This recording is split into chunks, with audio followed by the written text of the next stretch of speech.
Bonsoir. Avant de commencer, prenez une seconde. Éteignez les lumières, éloignez-vous des fenêtres et écoutez attentivement. Ce que vous allez entendre n'est pas une simple histoire. C'est le témoignage de quelqu'un qui a vécu quelque chose que personne ne devrait vivre. Une maison perdue en bordure de forêt. Une présence qui n'avait rien d'humain. Des pas sur le plafond. Et une voix qui n'aurait jamais dû exister. Il y a des lieux qui ne veulent pas de visiteurs. Des lieux qui vous observent, qui vous évaluent, qui vous choisissent. Et parfois, ils décident de ne plus vous laisser partir. Voici l'histoire de celui qui a compris trop tard qu'il n'était pas le premier à entrer dans cette maison et peut être pas le dernier. Je ne cherchais rien d'extraordinaire. Juste un endroit calme pour repartir à zéro. Une petite maison en bordure de forêt, bon marché, isolée, presque oubliée. Quand l'agent immobilier m'a donné les clés, il a simplement ajouté « Si quelque chose vous met mal à l'aise, partez, sans poser de questions. » J'ai cru à une mauvaise blague. La maison n'avait rien de spécial. Des murs en bois sombre, un porche qui grinçait et une odeur de poussière oubliée. Mais dès que j'ai ouvert la porte, j'ai ressenti une pression dans l'air. Pas une peur, pas un danger. Plot. Comme si la maison retenait sa respiration en me regardant entrer. Je me suis dit que c'était la solitude ou la fatigue du déménagement. J'ai allumé la lumière. Elle a vacillé, unisseo di foice, comme un battement de paupières. La nuit tombait vite, trop vite. L'ombre de la forêt avançait sur les fenêtres, avalant peu à peu chaque rayon du jour. Et c'est alors que j'ai entendu le premier bruit, un frottement léger, comme quelque chose de lourd, qui se déplaçait lentement sur le plancher du grenier. J'ai levé les yeux vers le plafond. Silence. Puis un deuxième bruit, plus proche, plus profond, comme si quelqu'un ou quelque chose s'était posé juste au-dessus de moi. J'ai soufflé, nerveux. Ce n'était qu'une vieille maison. Rien d'autre. Je me suis installé tant bien que mal et rangé mes affaires. Et chaque pas que je faisais résonnait comme si une autre présence marchait juste derrière les murs. Et pourtant, je ne voyais rien. J'étais seul. Du moins, c'est ce que je croyais encore. La nuit est tombée entièrement comme une couverture lourde. J'ai fermé les rideaux, préparé du thé, essayé de me convaincre que tout était normal. Mais la maison, elle, ne voulait pas dormir. Le premier bruit est revenu. Un pas, net, juste au-dessus de moi. Puis un autre, lent, traînant, comme si quelque chose se déplaçait sur le grenier en rasant le sol. J'ai coupé la musique. Le silence s'est étalé comme une ombre. Les pas se sont arrêtés. Yai attendo 30 secondes, 1 minute, 2, puis soudain, une longue inspiration venue de la bouche d'aération près du plafond, comme un souffle qui glissait depuis la structure même de la maison. Je suis resté figé. L'air sortait en pulsations irrégulières, trop profondes, trop gutturales, trop massives pour appartenir à un être humain. Le bruit a cessé d'un coup, puis quelqu'un ou quelque chose a lentement glissé le long du mur de droite. Ce n'étaient pas des pas, c'était un mouvement continu, comme un corps sans eau qui se serpente dans l'ombre. Je me suis approché de la porte. La poignée était chaude, comme si quelqu'un venait de la toucher quelques secondes avant moi. Je l'ai ouvert très lentement. Le couloir était vide, mais le parquet gardait une trace sombre, comme une traînée humide, laissée par quelque chose qui avait rampé jusqu'à l'escalier. Je me suis penché par-dessus la rambarde. Le grenier était plongé dans l'obscurité totale. Aucune fenêtre, aucune lumière. Et pourtant, j'ai vu quelque chose bouger là, haut. Pas une silhouette, pas même une forme. Un morceau d'ombre, plus noir que le noir, qui glissait sur le bois comme un liquide vivant. Un souffle a résonné à nouveau, très proche cette fois. Juste au-dessus de l'escalier, je n'arrivais pas à voir ce que c'était, mais l'air vibrait autour de sa présence. Alors, j'ai entendu la première phrase, pas une voix humaine, pas articulée, juste un grognement déformé qui imitait maladroitement le langage. Un mot, un ordre, chuchoté depuis le grenier. Pause. J'ai reculé tellement vite que j'ai failli tomber. Je voulais croire que c'était mon imagination. Une hallucination sonore. Mais le bruit qui a suivi ne laissait aucun doute.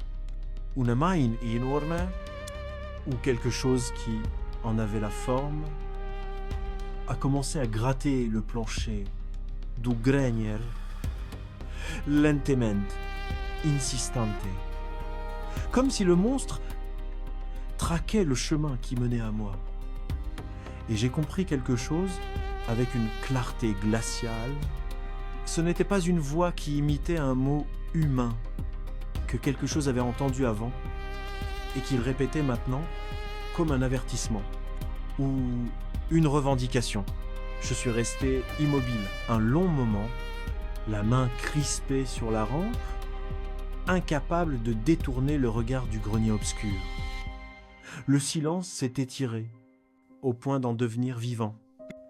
On aurait dit que la maison entière retenait sa respiration, avant d'expirer soudain d'un seul souffle lourd, venu de partout à la fois. Les murs ont craqué, le plancher a vibré sous mes pieds. Et dans l'obscurité du grenier, quelque chose s'est mis à ramper. Pas sur le sol, pas sur les marches. Sur le plafond, un bruit sourd, comme un corps lourd, qui se déplace en s'accrochant du bout des douilles. Chaque mouvement provoquait un grincement sec, irritant, répétitif, comme si des griffes frottaient le bois juste au-dessus de ma tête. J'ai levé les yeux avec lenteur, et là, dans la fine raie de lumière qui traversait la trappe entr'ouverte du grenier, j'ai vu une main. Ou plutôt, quelque chose qui ressemblait à une main, mais qui n'en avait que l'idée. Trop long, trop fine. Les doigts comme des tiges d'ombre, pliés à des angles impossibles. La chose s'accrochait au plafond, comme un insecte immense, qui attend le bon moment pour descendre. Le bois s'est mis à trembler, sous son poids, puis la main a glissé de quelques centimètres vers moi. Un frisson m'a traversé la colonne vertébrale, comme une lame glacée. Je suis descendu une marche, puis deux, mais la créature me suivait, déplaçant sa masse sur le plafond, avec une lenteur délibérée, calculée. Elle ne se précipitait pas. Elle m'observait, elle m'imitait, et soudain, elle s'est arrêtée. Le silence a explosé, comme une bulle trop tendue. Et une voix, pas humaine, pas vivante, a résonné dans les murs. C'est ma maison. Pas son cri, pas une menace. Une déclaration, une certitude. comme si la maison elle-même parlait à travers la créature. Puis le plafond a gémi, un coup lourd, comme si quelque chose venait de se laisser tomber, quelques centimètres plus bas. La trappe a vibré, une poussière épaisse est tombée dans les escaliers, et un œil énorme, brûlé, ovale, sans pupille, a glissé dans la fente entre les planches du grenier, un œil fixé sur moi. Pas pour regarder, pour me reconnaître. J'ai reculé brusquement, le cœur martelant, et la voix a répété, plus bas, sens ou reste pour toujours. Le plafond s'est courbé, comme si quelque chose prenait appui pour descendre. Et j'ai compris que je n'aurais peut-être pas le temps de choisir. Je suis resté figé, incapable de respirer, le regard prisonnier de cet œil pâle qui brillait dans la fente du grenier. Puis, très lentement, l'œil a glissé hors de vue. Un silence lourd a suivi, un silence qui n'était pas une absence de bruit, mais un mouvement contenu, comme si la créature retenait sa prochaine action. Et cette action arriva. Une patte, longue, articulée à l'envers, se posa sur le bord de la trappe. Pas une main, pas son pied. Quelque chose entre les deux, fait pour grimper, plus que pour marcher. Un craquement sec retentit, le bois du plafond s'est déformé. La créature descendait, centimètre par centimètre, dans un silence monstrueux. Elle glissait du grenier, comme une ombre épaisse, pesante, qui cherchait la chaleur d'un nouveau territoire. J'ai reculé vers le salon, mais le couloir semblait différent, plus étroit, plus sombre, comme si les murs s'étaient rapprochés. J'ai touché celui de gauche. Il vibrait légèrement, comme une peau. Un souffle s'est mis à courir derrière moi, puis sur ma droite, puis sur ma gauche, comme si la maison entière exhalait son air en même temps. J'ai reculé trop vite, trébuchant sur une marche du palier. Et là, j'ai entendu quelque chose tomber du grenier, sur le sol de l'étage, pas lourd. Paspoutei, un tac sec, comme si une articulation se mettait en place. Puis un autre, et un autre. Le couloir devant moi s'est assombri, alors qu'une forme longue et dépliée commençait à avancer. Je ne voyais pas son visage, pas son corps, seulement le contour d'un corps trop élevé pour tenir debout dans la maison. Et pourtant, il avançait, sans effort, sans bruit, comme si le plafond se courbait autour de lui. J'ai voulu courir vers la porte d'entrée, mais quand j'ai tourné, le couloir derrière moi n'était plus le même. La porte paraissait plus loin, beaucoup plus loin, comme si la maison étirait ses entrailles. Pour me garder à portée, un grattement lent a commencé derrière moi. Les sols s'éraillent, le bois gémit. Je suis resté figé, incapable de respirer, le regard prisonnier de cet œil pâle qui brillait dans la fente du grenier. Puis, très lentement, l'œil a glissé hors de vue. Un silence lourd suivit. Un silence qui n'était pas une absence de bruit, mais un mouvement contenu, comme si la créature retenait sa prochaine action. Et cette action arriva. Une patte, longue, articulée à l'envers, se posa sur le bord de la trappe. Pas une main, pas son pied, quelque chose entre les deux, fait pour grimper, plus que pour marcher. Un craquement sec retentit. Le bois du plafond s'est déformé. La créature descendait, centimètre par centimètre, dans un silence monstrueux. Elle glissait du grenier, comme une ombre épaisse, pesante, qui cherchait la chaleur d'un nouveau territoire. J'ai reculé vers le salon, mais le couloir semblait différent, plus étroit, plus sombre, comme si les murs s'étaient rapprochés. J'ai touché celui de gauche. Il vibrait légèrement, comme une peau.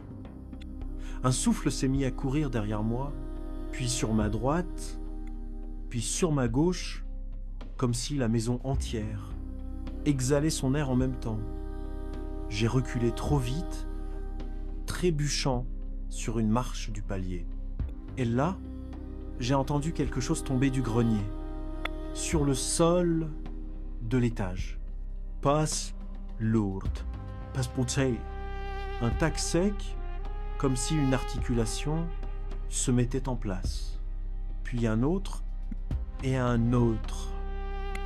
Le couloir devant moi s'est assombri, alors qu'une forme longue et dépliée commençait à avancer.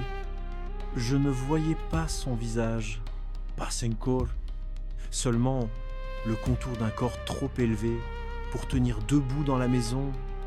Et pourtant, il avançait sans effort, sans bruit, comme si le plafond se courbait autour de lui.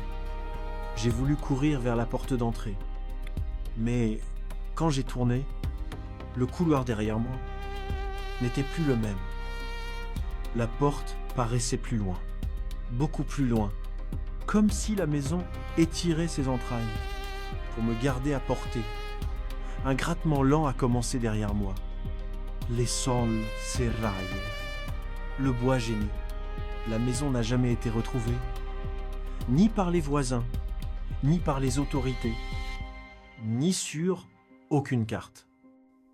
Certains disent qu'elle n'existe que pour ceux qui ont la malchance de la trouver, qu'elle apparaît et disparaît comme si elle respirait avec la forêt. La dernière chose que l'on sait, c'est un appel coupé et un silence étrange, comme un souffle profond venu de très loin. Si jamais vous entrez quelque part et que l'air devient soudain lourd, si les murs vibrent comme si vous écoutez, si vous entendez une voix dans l'obscurité, ne répondez pas. Zortes, avant que la maison ne décide autrement, merci d'avoir écouté.